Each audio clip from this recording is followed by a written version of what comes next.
Bonjour, je suis Florence Amram, conseillère en génétique dans le service de génétique clinique et d'oncogénétique du CHU d'Amiens-Picardie. Vous avez reçu une lettre d'information précisant qu'une prédisposition génétique à développer certains cancers a été mise en évidence dans votre famille. Que devez-vous faire? Vous pouvez prendre directement rendez-vous auprès du service de génétique clinique et d'oncogénétique. Nous n'avons pas besoin de lettre de votre médecin traitant. Il vous sera adressé un questionnaire que vous renverrez avec les documents en votre possession. Il peut s'agir de la lettre d'information ou du résultat. Le conseiller en génétique pourra, grâce à ce questionnaire, réaliser en amont de la consultation l'arbre généalogique en reprenant les antécédents de votre famille paternelle et de votre famille maternelle, même si nous savons que la prédisposition est du côté de la famille paternelle. Vous serez alors reçu par un conseiller en génétique ou un médecin généticien. Votre histoire personnelle et familiale sera reprise. La prédisposition sera expliquée ainsi que le mode de transmission. Après cette première consultation d'information, un délai de réflexion avec un accompagnement psychologique pourra être proposé.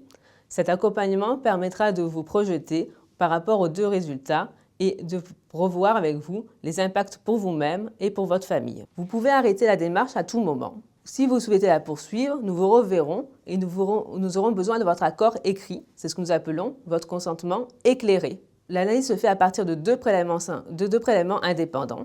La plupart du temps, il s'agit de prélèvements sanguins. Il ne faut pas être à jeun. Nous vous rendrons les résultats au cours d'une consultation.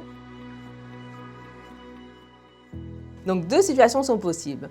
Vous n'êtes pas porteur de la prédisposition, c'est-à-dire vous n'avez pas un risque augmenté de développer un cancer. Donc, le suivi sera donc identique à celui de la population générale. Vous ne pouvez pas avoir transmis à vos enfants ce que vous n'avez pas. Ça ne saute pas de génération. La deuxième situation, vous êtes porteur de la prédisposition. Vous avez donc un risque augmenté de développer un cancer. Un suivi adapté sera préconisé. Ce suivi peut être fait par examen clinique et imagerie, voire même par des chirurgies de réduction de risque. Il vous sera proposé de faire partie d'un programme personnalisé de suivi afin de vous aider dans votre prise en charge. Concernant votre descendance, vos enfants auront un risque sur deux d'être porteurs.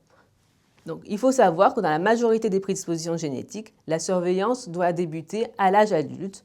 Nous ne sommes donc pas autorisés de tester ces enfants dans ces situations quand ils sont mineurs. Si votre enfant majeur souhaite faire les démarches, dans tous les cas, vous leur transmettrez la lettre d'information et ils décideront s'ils souhaitent faire les mêmes démarches ou pas. S'ils ne souhaitent pas faire les mêmes démarches, dans tous les cas, ils pourront être reçus en consultation et nous leur proposerons une surveillance. Ce qu'il faut retenir, c'est qu'il s'agit d'une démarche personnelle.